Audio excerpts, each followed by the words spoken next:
present at this time is the stages in change, because I believe you will all have experiences in change, including myself. Part of the reason that I can go all the time is because I get constant stimulation. And there's nothing canned about what I'm doing. Everything is cooked on the spot, so to speak. And that's so that I can be relevant. All right. And this is mostly cognitive at this moment. And what I've learned to do is to turn on certain sections of myself to be out front. I use Buckminster Fuller's idea of foreground, background. Everything is there, but then we pull something out into the foreground at a moment in time. And so what I'm going to do for this last nearly hour or 35 minutes or so is work on something that's purely cognitive, that you can look at in that kind of way. And of course, you will feel about it and all that, but this is a cognitive expression of what I'm doing.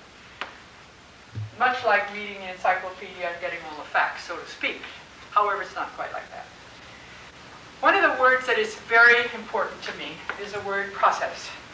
Process involves steps. Now put it over here. Process involves steps.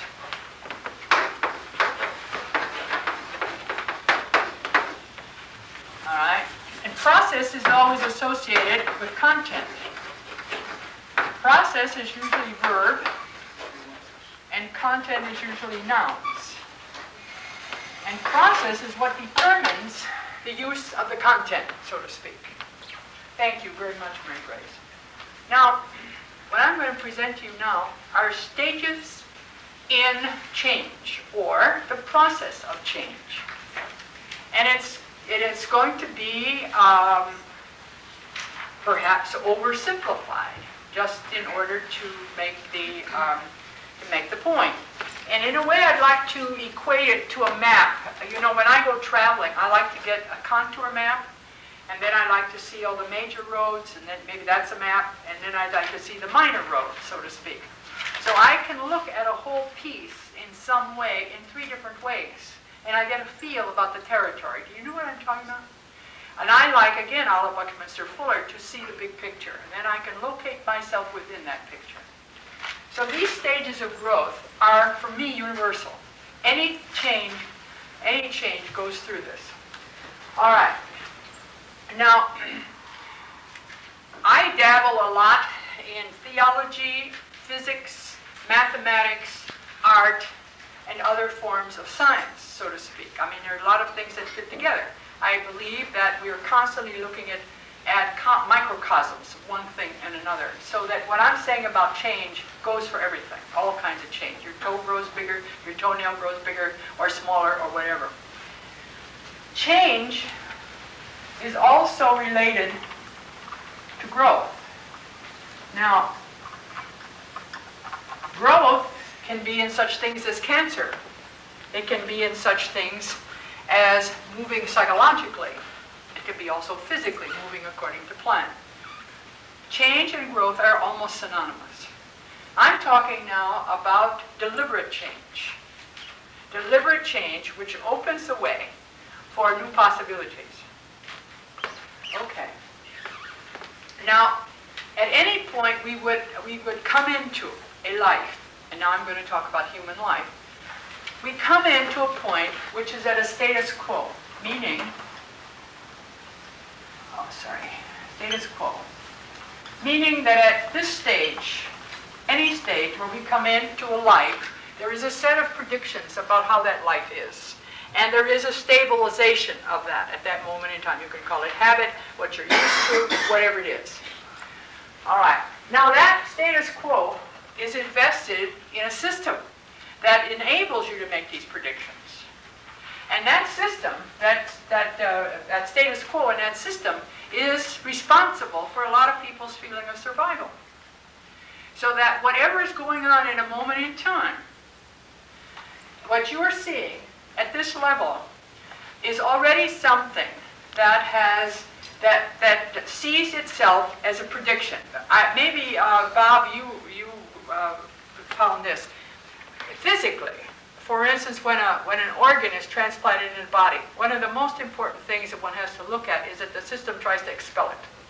Wants to get rid of it, expel it. And so all that means is that the system itself is balanced. I want to talk about two balances. Status quo is always in balance. Now, one balance it comes about because one part pays more for the balance than the others do, the other parts.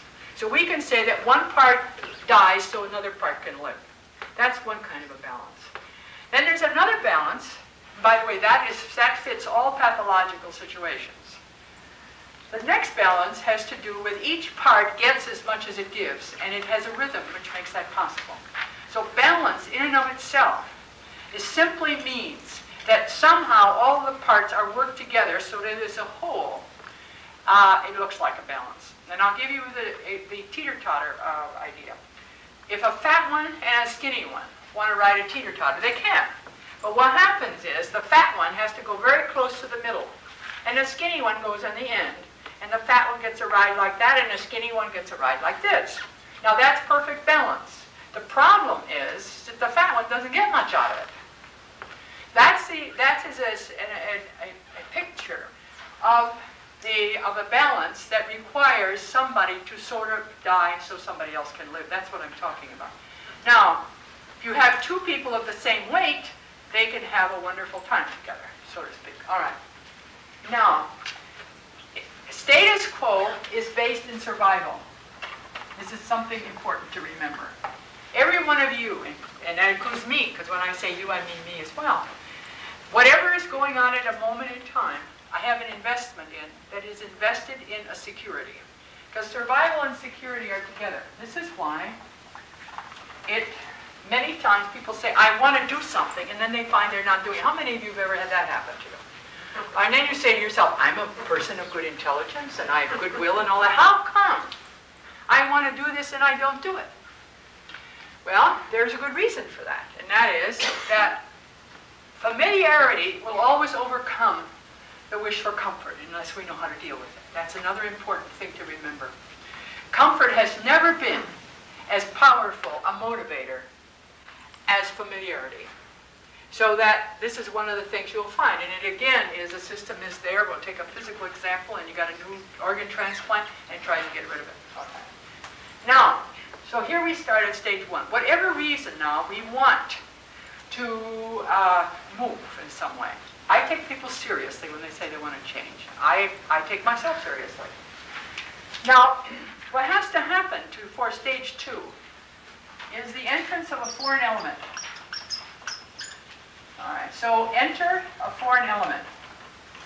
Foreign element means that in some way we have agreed to allow something to come in that is foreign.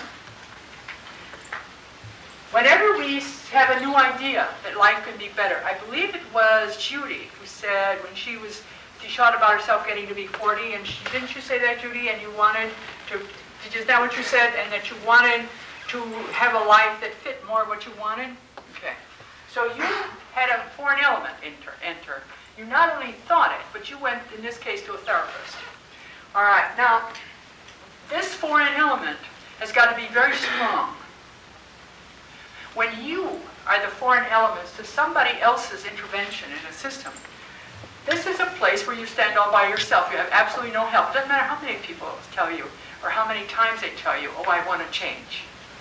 Because it's rooted in survival, and survival is rooted in security. And this is the problem. This is a brand new thing. Now, stage two, you have to work hard to keep it. As a therapist, for instance, I often felt that people wanted to throw me out. And it wasn't because they didn't like me, and it wasn't because they didn't want to change. It was because it is so hard to move the status quo to something else. All right. Now, stage three is the natural outcome of stage two, the intervention of a foreign element. That's chaos. Now, chaos can be great or it can be little. But it means that no longer do the old rules for prediction apply. You can't now say, this is what I'm going to do, because that's not where it is. And in a way, I think, Lynn, you were into that this morning and have been in that. But many of you have been into that one. The old rules don't apply. And when we are someplace where the old rules don't apply, we are in this strange territory called the unknown. And none of us, since we've not been there before, have any real, reliable ways to treat the unknown. Now, all of you here, including me, are going into the unknown. Now, when you come to that unknown, you've already been there already. Some of you, at some point in time, may want to dig in your heels, and you want to go back to status quo. And that's not because you don't want to do something. That's because we are fighting, in a way, the power of the familiar. And what I do with that is I take you all seriously, as I take myself seriously about wanting to change, and also have a respect for the process of change, which is a very deep one and a very strong one to change. We can change things superficially very easily, but to make a deep change that comes is a very primary experience. All right. Now, in chaos, we are absolutely going by the seat of our pants. How many of you have had the experience of moving from non-adolescence of one of your kids to adolescence? Let me see how many of you had that experience. Let me see. All right, some of you have had that. How many of you have had the experience of moving from your parents' home, where they were taking care of you money-wise and all that, and to taking care of yourself? How many of you had that experience? Okay. Now, are you aware of how many questions you had? And how you didn't know if this would work, and how you didn't know if that would work, and how you finally gave yourself kind of a push, and you said, well, let me see what's going on? Nothing that you had before were you prepared for. What, Lynn? I hate the chaos. Well, it's uncomfortable. That's true. And it's risky. That's right, absolutely. It's essential. Now, this is where the celebration occurs. When people are in this, then I celebrate. If this doesn't occur, nothing has happened. And this chaos can be great, like Lynn is thinking about. I mean, I've had, for instance, when I was first working with people who had schizophrenic memory, this is where people would threaten suicide. They would have heart attacks when we got here, because I knew that something was changing. Remember, this is hard. Remember that we live into our status quo, and to move it is about the same as moving a mountain. It's one of the reasons why I have the most trusting atmosphere in which we can take these kinds of risks. So the presence of the chaos, I have two feelings about. One of celebration, thank God, and the next one is I move with very little increments. I ask people to make decisions that they can carry out in the next 10 seconds. And that's about enough time to, whether you cross one leg over the other, whether you look right or you look left. Not whether you're going to stay married or whether you're going to stay in a seminar or whether you're going to do whatever. Nothing like that. Those tiny, tiny little choices that get made. I don't allow any big choices because I know that people aren't there. They don't bring with them all of their possibilities because they're involved in the chaos. Now this is healthy. But like Lynn, there may be some of the rest of you who say that everything should be smooth all the time. There are people who grow up with that. So at the first indication of some kind of negativeness or something is out of order, it looks like somebody's going to swoon. So we learn from that we aren't supposed to cause chaos. Well, there's no way in this world that we can move without changing the status quo. A very simple example. I don't know if any of you have ever bought a new piece of furniture for a room. Have you noticed how you have to change other things to fit that? And that you may have changed the place of it, and you walk in and it used to be over there, and you sit down and there's nothing there. So this is, if I can impress on you enough about both the profoundness and the power of this, then you will know that you will not ask yourself to make change easily. Now, as I move with getting the cognitive parts and the intuitive parts and the body parts, help them to move into a different way, then we can move through this.